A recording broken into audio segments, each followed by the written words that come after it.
تیرے نبی ہم میں موجود تھے، ہم ان کے وسیلے سے تجھ سے بارش مانگتے تھے، اور وسیلہ پنجابی والا نہیں، ان سے دعا کرواتے تھے، وسیلہ شخصی۔ آج ہم تیرے نبی کے چچا کو لے کے آئے۔ اس وقت ہمارے بریلوی لوگ کدھر تھے کہ وہ اسے کہتے کہ بھئی رسول اللہ کی قبر پہ جا کے مانگ لیں؟ یہ آپ کیا وہابیوں والا عقیدہ دے رہے ہیں؟ انا کننا نتوسل الیک بنبینا، پہلے ہم کرتے تھے، تو کیا آپ رسول اللہ کی بزرگی کے آپ قائل نہیں رہے؟ ان کو پتا تھا اب رسول اللہ کے ساتھ ہماری کمیونیکیشن نہیں ہو سکتی۔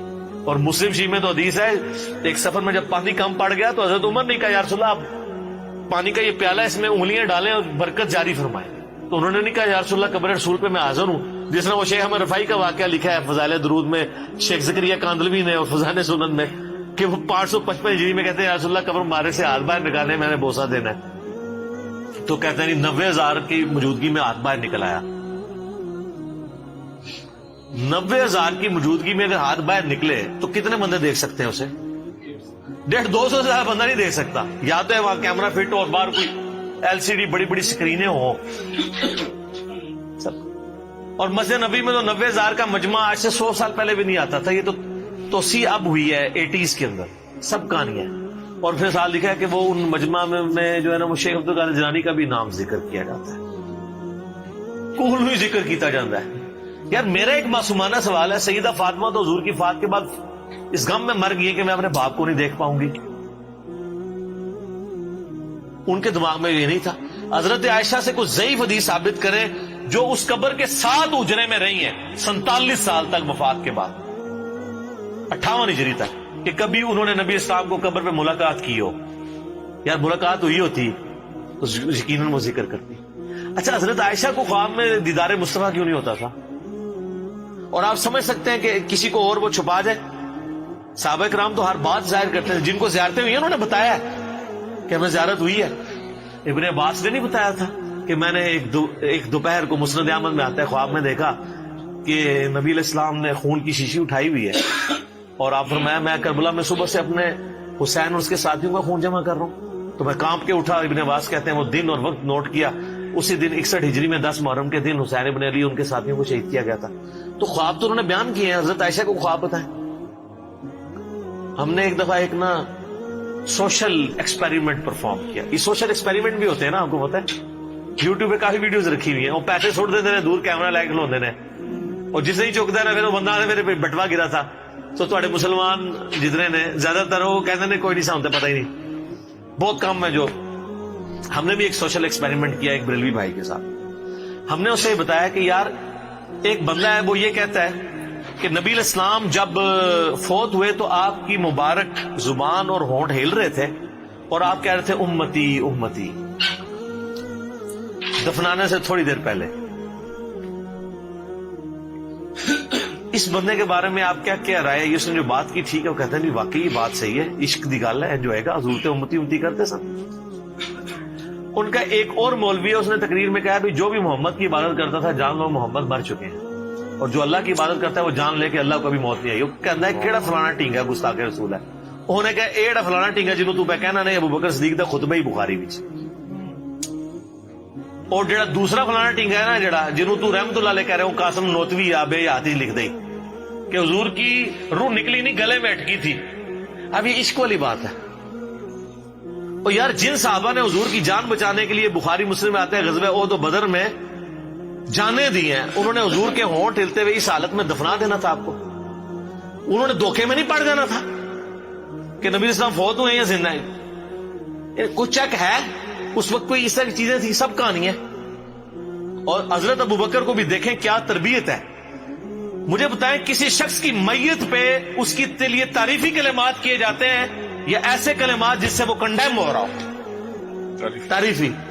تو وہاں تو سیدنا ابو بکر کو چاہیے تھا نبی علیہ السلام کی شانیں بیان کرتے کہ آپ کو اللہ نے شب معراج میں آسمانوں کی سیر کروائی، آپ کو اللہ تعالیٰ نے اپنا محبوب بنایا، انبیاء کی امامت کروائی۔ خطبہ کیا ہو رہا ہے؟ اتنا سخت ہے قرآن و حدیث کے مطابق، من کان یعبد محمدا فإن محمد قد مات۔ اور آپ دیکھیں بغیر پروٹوکول کے رسول اللہ کا نام لیا جا رہا ہے۔ سیدھا سیدھا جو محمد کی عبادت کرتا تھا محمد رسول اللہ بھی نہیں کہا، سیدنا و مولانا بھی نہیں لگایا، کیونکہ اس زمانے میں یہ اس طرح پروٹوکول کے بغیر بات کرنا گستاخی شمار نہیں ہوتا تھا.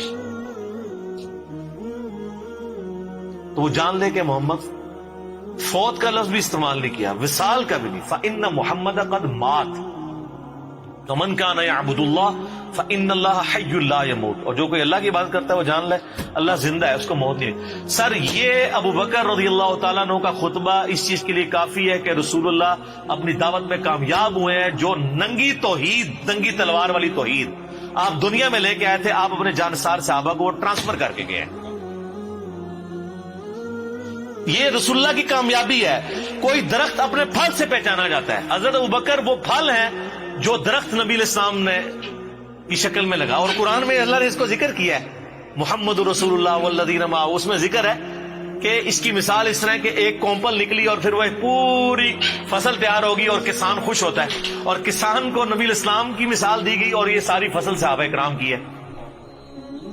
اچھا پھر حضرت ابوبکر وہاں پہ دوسری بات پھر اپنی دلیل میں کہہ رہے ہیں انک میت وانہم میتون. قرآن کی آیت پڑھتے ہیں، اے نبی تمہیں بھی مرنا ہے، ان کو بھی مرنا ہے. وما ارسلناک الا رحمۃ للعالمین نہیں پڑھی، پوائنٹ ٹو بی نوٹڈ. پھر اگلی آیت پڑھی وما محمد الا رسول قد خلت من قبلہ الرسل افان مات او قتل. محمد تو ایک رسول ہی تھے، اگر یہ مر جائیں یا قتل ہو جائیں، اور پاکستان میں اگر یہ وصال فرما جائیں یا شہید ہو جائیں، تو کیا تم دین سے الٹے قدم پھر جاؤ گے؟ تو اللہ کا کوئی نقصان نہیں کرو گے. جو ثابت قدم رہے گا اللہ ان کو جزا دے گا. نبی علیہ السلام نے جو تربیت دی تھی، اور میں اس میں ایک پوائنٹ آج آپ مجھ سے گولڈن کوڈ لیں، رسول اللہ کی زندگی میں صحابہ کرام جو رسول اللہ سے عقیدت رکھتے تھے، آج وہ عقیدت اگر آپ نے کسی میں دیکھنی ہے نا تو وہ بریلوی ہے. اور رسول اللہ کی وفات کے بعد صحابہ کرام جو رسول اللہ سے عقیدت رکھتے تھے، وہ عقیدت اگر آپ نے دیکھنی ہے تو وہ اہل حدیث ہے. سبحان.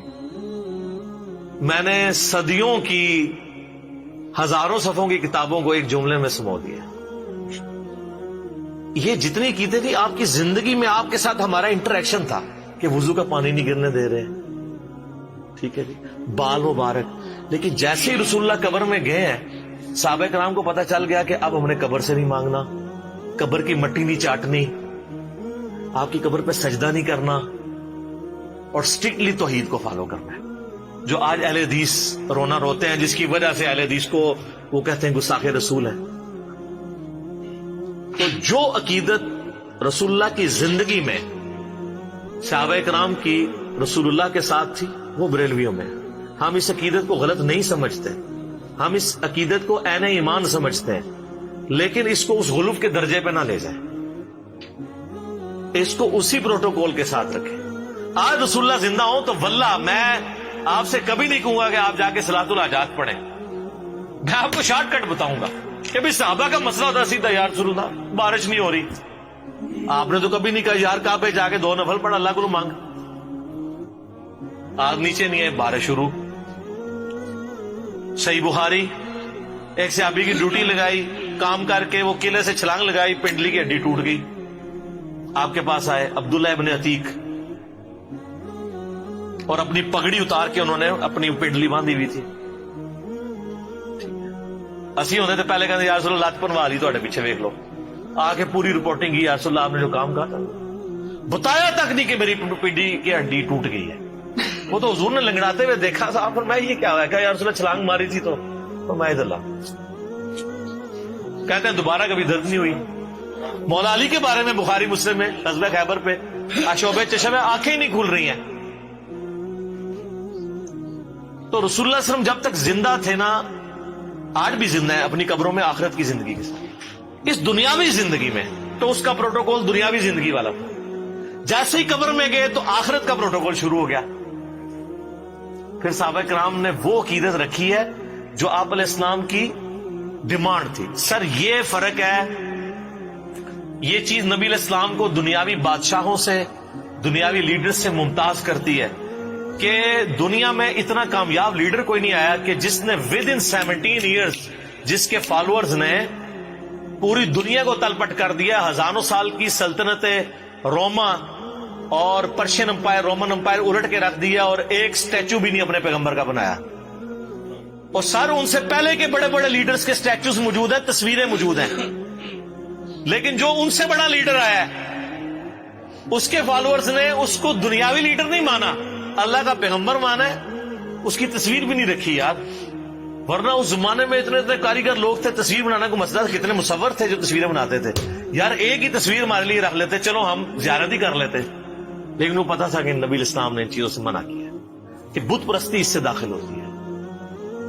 کوئی اسٹیچو نہیں بنوایا. تو یہ میرا جملہ یاد رکھیے گا، جو آج اہل حدیث جس عقیدت کا اظہار رسول اللہ سے کر رہے ہیں نا، یہی وہ عقیدت تھی جو صحابہ کرام کی وفات کے بعد ہو گئی تھی. وہ وضو کا پانی اپنے چہرے پہ ملنا، آپ علیہ السلام کا بلغم لینا، آپ کے بال مبارک سے عقیدت، یہ بھول نہیں گئے تھے. لیکن ان کو پتا تھا اب ہمارا کمیونیکیشن گیپ ہے، قیامت والے دن ملیں گے انشاءاللہ تعالی. پھر وہی کچھ کریں گے جناب کہ جو اس دنیا میں صحابہ کرام کرتے رہے. لیکن یہ ان لوگوں نے جس طریقے سے اس کو مس ہینڈل کیا ہے اور ان عقیدت کے واقعات کو سنا سنا کے اپنی چیزیں ثابت کرنے کی کوشش کی ہے، اور یہ ایک امیج دیا ہے کہ شاید ان باتوں کو وہ لوگ نہیں مانتے. سر وہ باتیں اس وقت کے لیے تھیں جو وقت تھا. آج آپ اس کو واقعے کے طور پہ صحابہ کی ایک عقیدت کے طور پہ ضرور بیان کریں گے، لیکن آپ اب کچھ نہیں کر سکتے. نہ تو ہم قبر سے جا کے مٹی لے سکتے ہیں، نہ رسول اللہ سے کہہ سکتے ہیں اپنا ہاتھ باہر نکالیں. کیا کریں؟ شریعت کی پابندی ہے. ابو داؤد میں حدیث نہیں، ایک صحابی نے حضور کو سجدہ کیا، فرمایا جب میں فوت ہو جاؤں گا تم میری قبر سے گزرو گے، کیا میری قبر پہ بھی سجدہ کرو گے؟ کہا نہیں. اس صحابی جو حضور کو ڈائریکٹ سجدہ کر رہا ہے اس کو بھی یہ پتا ہے کہ قبر پہ نہیں کرنا. تو آپ فرمایا مجھے پھر کیوں کرتے ہو؟ اگر میں سجدہ جائز سمجھتا تو بیویوں سے کہتا اپنے خامدوں کو سجدہ کریں اس حق کے سبب جو اللہ نے دیا. اس پہ تو ہم کتنا رونا روئے، لیکن اللہ کا شکر ہے میں بڑا پر امید ہوں اللہ کے فضل سے. میں نے 2012 میں ایک بات کی تھی گستاخانہ عبارات والے لیکچر میں 71B میں، جو اس وقت بہت لوگوں کو بری لگی تھی. میں نے کہا تھا کہ جب تک بریلوی حق نہیں قبول کریں گے تبدیلی نہیں آئے گی. جس طرح کے قریش مکہ نے جب تک رسول اللہ کی بات نہیں سمجھی تبدیلی نہیں آئی ہے. بڑے لیول پہ تو تبدیلی اس کی وجہ سے. اور میں نے کہا تھا کہ انشاءاللہ یہ لیکچر ڈیسائسو ہوگا. میں نے ان کا ایشو آئیڈینٹیفائی کر لیا. تو سر دیکھ لیں اس وقت ہماری دعوت اٹھائی بریلویوں نے. میرے جتنے اس وقت چینلز چل رہے ہیں نا، Muslim only, true Muslim, understand Islam, یہ سب لوگ بریلوی تھے. اہل حدیث خام میرے پہ غصہ کھا رہے ہیں. آپ سے ہم نے کوئی بندہ نہیں لیا، اور جو آپ سے اگر ادھر آئے بھی ہیں وہ آپ کے پہلے سے بھی نہیں تھے، وہ پہلے بھی ادھر سے آئے ہوئے تھے. ان کو جب پتا چلا ہم آدھی منزل پہ پہنچے ہوئے ہیں، اب آگے بھی جانا ہے، تو وہ آگے. وہ کل ہمارا وہ زرد پگڑی والا لیکچر اپلوڈ ہوا ہے، آپ نے دیکھا ہے؟ تو میں اپنے بھائیوں کو سامنے دکھا رہا تھا. میں نے دیکھو یہ امام کعبہ، میں نے انگلی رکھی، میں نے کہا یہ دیکھو اہل حدیث. پھر نیچے جواد نقوی صاحب، میں نے کہا یہ شیعہ. اس کے ساتھ فضل الرحمان صاحب، میں نے کہا یہ دیوبندی. اس کا الیاس قادری صاحب، میں نے کہا یہ دیکھو بریلوی. چاروں ہو گئے، اور میں نے کہا یہ مسلم جو میری تصویر لگی. اس کا یہ مطلب نہیں وہ مسلم نہیں ہے. مراد یہ ہے کہ ہم اس پلیٹ فارم سے بات کر رہے ہیں کہ ہم ان ساروں کو مسلمان سمجھتے ہیں، ان کے پیچھے نمازیں پڑھتے ہیں، ان کو چندہ دیتے ہیں، اور ان کی کمزوری کے لیے کافی ہے کہ یہ مسلم بات کرنے والے کو اپنا دشمن سمجھتے ہیں. تو سر کوئی نہیں، ہم نے کوئی مایوسی نہیں ہے. پبلک پہ محنت کریں، انشاءاللہ وہ قبول کریں.